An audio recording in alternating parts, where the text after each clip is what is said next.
Darren, the Defeater. A real, unedited, online conversation with Jordan, the Christian.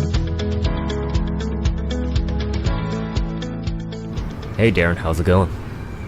I'm good, but I had a question.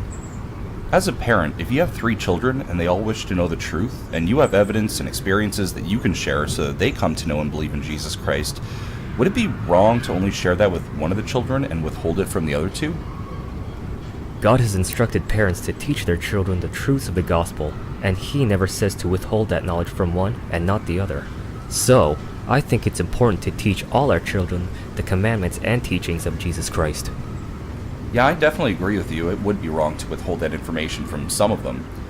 So, if all of God's children wish to know the truth, and He has a way to teach all the unbelievers the truth of His existence, then why doesn't He convince everyone? While seeing an angel face to face is a significant thing to happen to someone, and can certainly give the person a spiritual experience, that does not necessarily mean that the person will choose to follow Christ.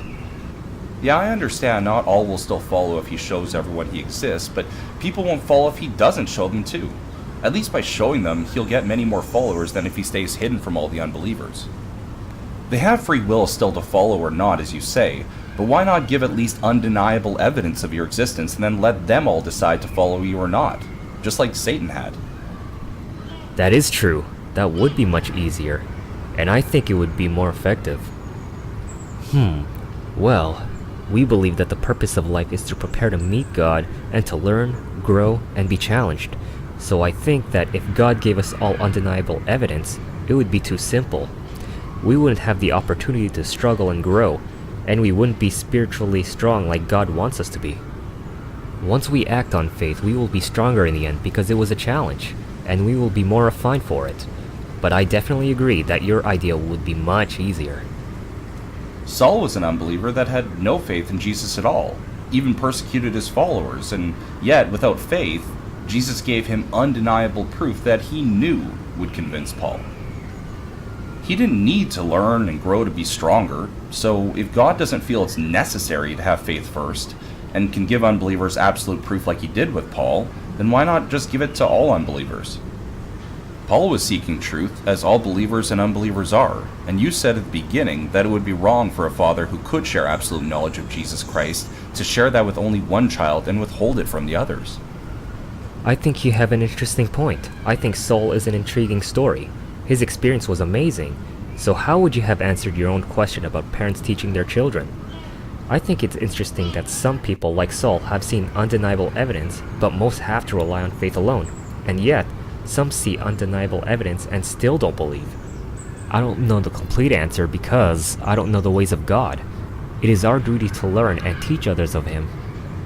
I don't think having evidence of a being's existence should have any bearing on whether people decide to follow him or not, but I do know it becomes infinitely harder to follow someone if you don't even have the evidence they exist in the first place. And if God's all-knowing, He knew in advance certain experiences wouldn't convince those specific unbelievers who still see them and deny His existence. So if the goal of an experience is to create a believer, and He knows exactly what would and wouldn't work, then what's the point in showing an experience He knows for certain won't convince someone? Yeah, I guess I never thought of that. I'm curious though, as to how you would have answered your own question you asked us at the start. I would agree with you. It's wrong. Imagine you had 3 children that you love equally, and they're ripped away from you as babies. You locate them individually and simply want them to know you exist and have a relationship with them.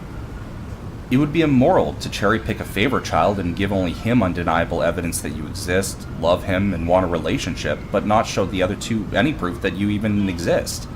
Don't you feel that this would be immoral for any fair parent or God to do? Hey Darren, I'm sorry, but my shift is over, so I have to go. Thanks for the good conversation. I'll transfer you to someone else now.